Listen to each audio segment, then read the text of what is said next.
Lord, hallelujah. ഈശോയിൽ ഏറ്റവും സ്നേഹമുള്ളവരെ, പരിശുദ്ധ അമ്മയുടെ ജനന തിരുനാളിലേക്ക് നമ്മൾ എത്തുകയാണ്. കർത്താവിൻ്റെ ആത്മാവ് ഇന്ന് നമുക്ക് തരുന്ന ദൈവവചനം യോഹന്നാൻ്റെ സുവിശേഷം 19-ാം അധ്യായം 25-ാമത്തെ വചനം.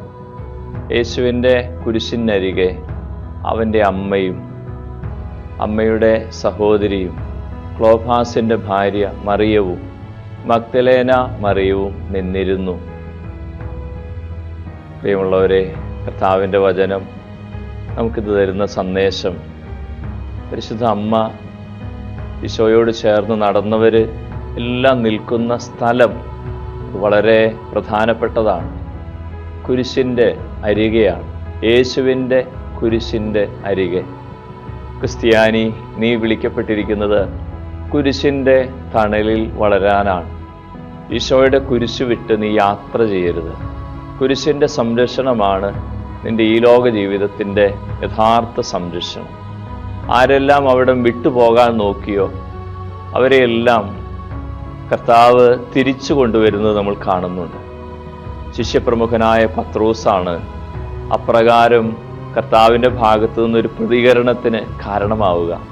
മത്തായിയുടെ സുവിശേഷം 16-ാം അധ്യായം 23-ാമത്തെ വചനത്തിൽ നമ്മൾ വായിക്കുന്നുണ്ട്, കർത്താവേ, നിനക്ക് ഇപ്രകാരം ഒരു സഹനാനുഭവം സംഭവിക്കാതിരിക്കട്ടെ, ജെറൂസലേമിലേക്ക് പോകണം, ക്രൂശിതനാകണം എന്നുള്ള ആ തൻ്റെ വെളിപ്പെടുത്തലുകളെല്ലാം കേട്ടപ്പോൾ ആദ്യം തടസ്സം പറയുന്നത് പത്രോസ്ലീഹായാണ്.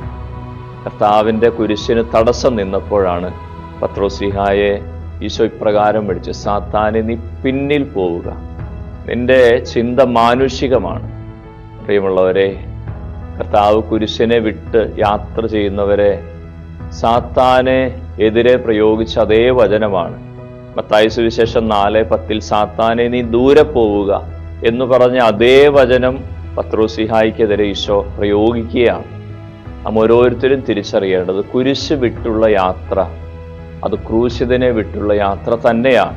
നമ്മുടെ ജീവിതത്തിലേക്ക് കർത്താവ് കുരിശിൻ്റെ അനുഭവങ്ങൾ ചേർത്ത് വയ്ക്കുമ്പോൾ അതിനെ തിരിച്ചറിയാൻ നമുക്ക് കഴിയട്ടെ. പരിശുദ്ധ അമ്മ തരുന്ന സന്ദേശം അതാ. അവൾ യേശുവിൻ്റെ കുരിശ് വിട്ടുപോയിട്ടില്ല എന്നതിൻ്റെ വലിയ ഓർമ്മപ്പെടുത്തലാണ് ഈ വചനം നമുക്ക് തരിക. ഈശോയുടെ കുരിശിൻ്റെ അരികെയായിരുന്നു അവളുടെ യാത്ര. പ്രിയമുള്ളവരെ, നമുക്ക് കുരിശോടൊപ്പം യാത്ര ചെയ്യാനുള്ള കൃപയ്ക്ക് വേണ്ടി പ്രാർത്ഥിക്കാം. കുരിശിൻ്റെ ഒപ്പമുള്ള യാത്ര ദൈവ സാന്നിധ്യത്തിലുള്ള യാത്രയാണ്. സഹനാനുഭവങ്ങളിലും കഷ്ടാനുഭവങ്ങളിലും അവനെ തിരിച്ചറിയുന്ന ഒരു യാത്രയാണ്. ക്രൂശിതനെ അനുഗമിക്കുന്നവരെല്ലാം ജീവിതത്തിൽ സൂക്ഷിക്കേണ്ട ഒരു വലിയ വെളിപ്പെടുത്തൽ അവിടെയുണ്ട്. തിമോത്തിയോസിന് എഴുതിയ 2-ാം ലേഖനം 3-ാം അധ്യായം 12-ാമത്തെ വചനത്തിൽ പൗലോസ്ലീഹായിലൂടെ കർത്താവ് ഇത് നമ്മെ പഠിപ്പിക്കുന്നുണ്ട്. യേശുക്രിസ്തുവിനോട് ഐക്യപ്പെട്ട് വിശുദ്ധ ജീവിതം നയിക്കാൻ ആഗ്രഹിക്കുന്നവരെല്ലാം ക്രൂശിക്കപ്പെടും.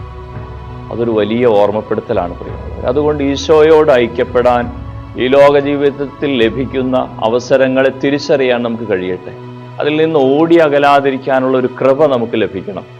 അതാണ് പരിശുദ്ധ അമ്മ നമുക്ക് തരിക. നമുക്ക് പിടിച്ചു നിൽക്കാൻ, കുരിശിൻ്റെ ഓരം ചേർന്ന് നിൽക്കാനുള്ള ഒരു കൃപ നമുക്ക് പ്രാർത്ഥിക്കാം. ഫിലിപ്പിയർക്ക് എഴുതിയ ലേഖനം 3-ാം അധ്യായത്തിൻ്റെ 18-ാമത്തെ വചനത്തിൽ കർത്താവ് നമ്മെ ശക്തമായി ഓർമ്മപ്പെടുത്തുന്നുണ്ട്. ഇന്ന് പലരും കുരിശിൻ്റെ ശത്രുക്കളായി കഴിയുന്നു എന്ന് ഞാൻ നിങ്ങളോട് പറഞ്ഞിട്ടുള്ളത് വീണ്ടും കണ്ണുനീരോടെ ആവർത്തിക്കുന്നു എന്ന് പൗലോസ്ലീഹ പറയുക, അല്ലെങ്കിൽ പൗലോസ്ലീഹായിലൂടെ ആത്മാവ് ഓർമ്മപ്പെടുത്തുക. നാശമാണ് അവരുടെ അവസാനം, ഉദരമാണ് അവരുടെ ദൈവം, ലജ്ജാകരമായവയിൽ അവർ അഭിമാനിക്കുന്നു. കർത്താവിൻ്റെ ആത്മാവ് അറിയിക്കുന്നത്, എന്നാൽ നമ്മുടെ പൗരത്വം സ്വർഗത്തിലാണ്. പ്രിയമുള്ളവരെ, കർത്താവിൻ്റെ ഈ വലിയ വെളിപ്പെടുത്തൽ ഹൃദയത്തിൽ സൂക്ഷിച്ച് കുരിശ് വിട്ടുപോകാതെ യാത്ര ചെയ്യാനുള്ളൊരു കൃപ അത് പരിശുദ്ധ അമ്മ നമുക്ക് തരും. അമ്മയുടെ കരം പിടിച്ചുകൊണ്ട് അമ്മ നിന്ന പോലെ കുരിശിനരികെ നിൽക്കാനുള്ള കൃപയ്ക്ക് വേണ്ടി ഇന്ന് നമുക്ക് പ്രത്യേകം പ്രാർത്ഥിക്കാം.